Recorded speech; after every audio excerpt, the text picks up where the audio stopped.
And one, when is it right to glorify something? Because side government is very lazy in acknowledging the correct type of criteria needed to justify the actual action.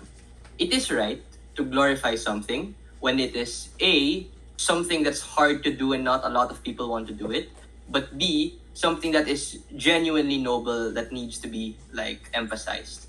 These people know the risks. It's not just blind idealization. It's also not just a lie. On the average, each OFW understands that it does suck a lot of the times, but they do it anyway. The biggest fault with side government is that they assume this glorification is the cause of all of the problems that they point out. Opposition thinks it is precisely the solution.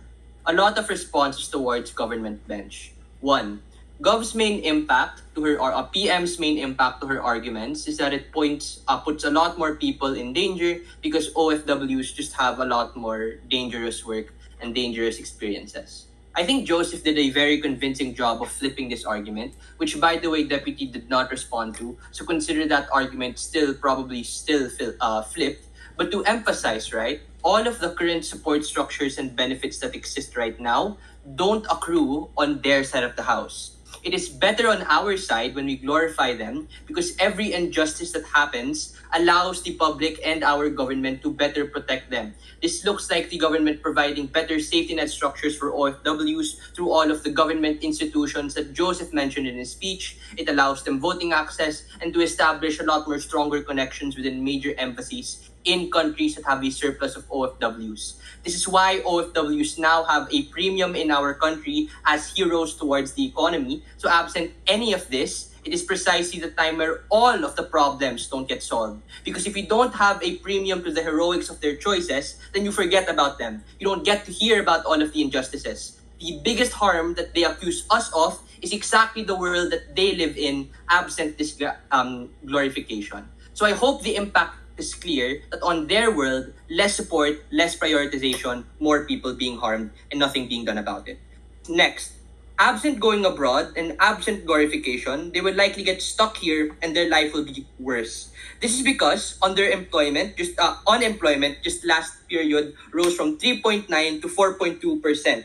Plus, underemployment in the Philippines is 13%.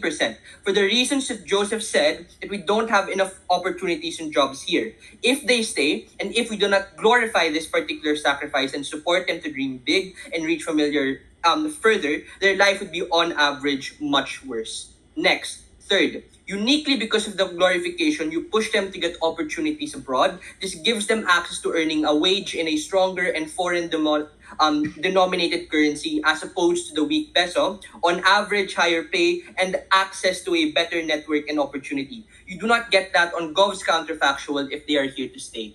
Fourth and lastly, Deputy said this underbuilt rebuttal in saying that less support exists in supporting our current educational systems and the current local businesses found here in the Philippines. First, this is just not true. It's precisely because of the fact that people are seeing work overseas that the OFWs supply the formalization of education, especially in sectors where we excel at, like hospitality management. So it's not a fact that, education here is not going to be prioritized. But second, and even if this was true, if you know your history, this is literally the pathway towards mass economic growth in becoming a lot more export focused. Maybe South Korea and Japan have tech. We in the Philippines have people, and people allow money to go back into our country to be used by the businesses locally that exist in our country. So, just by very nature of how it works, you literally get and support a lot more local businesses as a consequence of this being a major shift in towards our economy.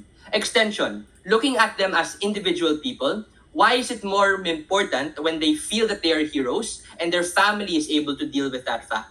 The first mechanism on this extension is just on optics and responsibility. OFWs are not stupid. My sister has been an OFW for the past 12 years, and she knows the consequences of that particular action. It means she does not get able to celebrate the holidays with us every year. It means she isn't able to get updated on all of our lives. It means she's literally cut from us for 300 days out of 365 days. Why is this something in her? Why is this something that all OFWs still are okay with trading off? One, Glorification denotes a level of unique responsibility, not just towards reverence for them, but understanding on our part. Because they are glorified, it is literally expected of us to treat them better and to tell them that they are valued for their contribution to their family.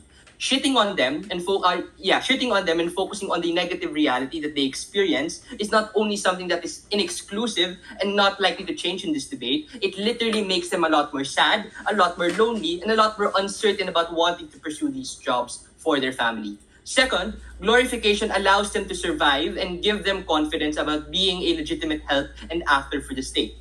That is to say, you are able to feel more Filipino and establish roots within other OFWs at the point in which you are able to popularize this particular glorification. The impact of this is massive, and it also responds to deputy, because you get the rise of strong and tightly knit communities in the Middle East, in Asia, in America. OP is not able to have this particular benefit on a massive scale because the lack of glorification leads to less of these communal benefits because no one wants to do it now.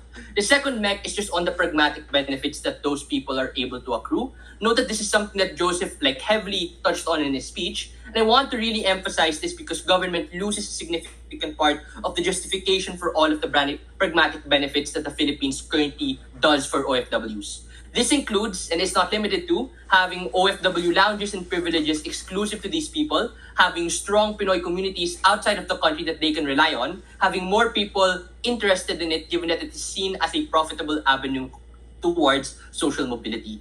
Note how life-changing this can be for the average person and average family that has an OFW, because it is an undeniable fact that the average person working a job overseas, so it's a great thing for Filipinos or for families of each Filipino generation to allow more people to rise from lower class to become middle class or even higher class. Now, government whip can say, but isn't that something that happens on their side of the house? Lastly, this is where I want to weigh our world against their world based on extent and number of people helped. On our side, this glorification leads to more people getting into it, which means inherently more people getting more money to better their economic situation. On their side of the house, you gatekeep this access to the most privileged and who are only capable of doing it. And as a consequence, a lot of the benefits that happen currently don't. All of those reasons oppose.